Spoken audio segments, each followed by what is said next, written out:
Welcome to Mobtv. Please do subscribe to our channel for more videos. Click on the bell button for. Addressing newsmen yesterday, leader of the forum, Senator Kadiri, bemoaned what he called the attempt by the governor to hijack the party, warning that fielding him for the November poll will give him the opposition an edge, particularly the People's Democratic Party (PDP).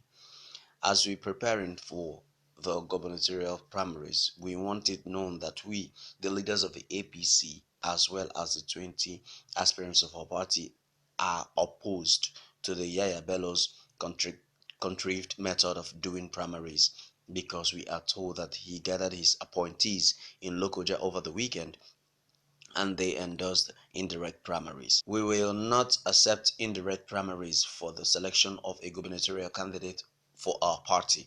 We will not allow Yaya Bello to gather his political appointees in a room for them to say they are adopting indirect primaries. That means we are the people. I beg your pardon, that means we are the same people who will go to the direct primaries to vote. The insult on Kogi people is too much and we want to stop it. He cannot be a judge unto himself, as this is irresponsible. We are saying that the primaries of Kogi state must be direct primaries. We all members of the party from the local government areas will choose who they want to be their candidate. We don't want to be thrown to the executive in a way that Bello will corner all the people to Lokoja and they will nominate him as the sole candidate. A text of the press release conference read. Senator Kadiri, who defended the decision of this faction to head to court, also chided the governor for the division of the party, saying, "We want to reiterate for the third time that APC in Kogi State is divided, and because of that division, we went to court. The case is still in court, and we have not been able to fast track the judgment the way Zamfara State was fast tracked. Nobody should blame us for going to court because we believe we have the right. All the things Yaya Bello and his people are doing now are illegal because the committee with which he is working with has no legal standing anywhere in law." He also added that the fractionalization of the party and the state would make it impossible for any of the factions to conduct an acceptable primary election to pick the party's sole candidate for the election. Since there are factions in the party, how can it conduct the primaries? We believe that one faction and Bello's faction cannot conduct a free and fair primaries. Therefore, we are appealing to the national secretary of our party to do the needful by setting up an independent caretaker committee to go and run the party in Kogi State until the elections are over, they added.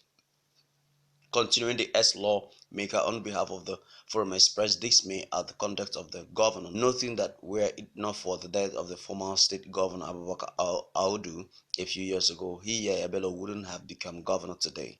We have tried to bend over to accommodate Yaya Bello.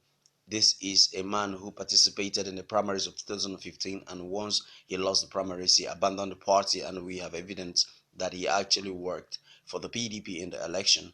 But because of the death of Alhaji Abubakar Audu, he is here today. This is a man who never voted at the election because he was not registered to vote in Kogi State. Here he ended up being our governor. He cannot continue to be doing wrong and hope that something right will come out of it. By the time Yaya Bello was sworn in as the governor of Kogi State, he was not a registered voter and therefore he did not vote, the forum noted.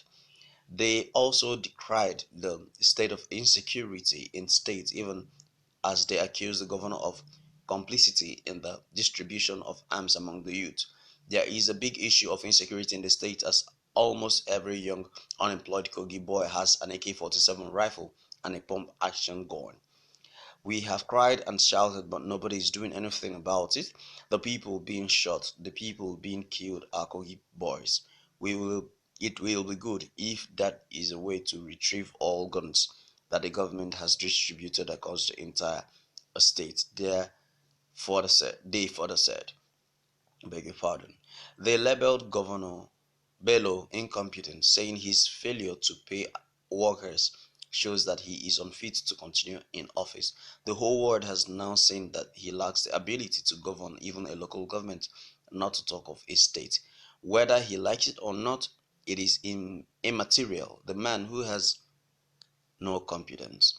Can you imagine not being paid for 1 year? Even high court judges are being owed 12 months salaries in Kogi State. The man has no standard and he still wants to come back by using guns to shoot himself back to government house. Lokoja, we won't allow that. And this is the news for today. And if you've not hit the subscribe button, please hit the subscribe button and the notification bell, and so subsequent videos will come to you. Thank you for being part of us. If you've subscribed, and we really do appreciate your patronage.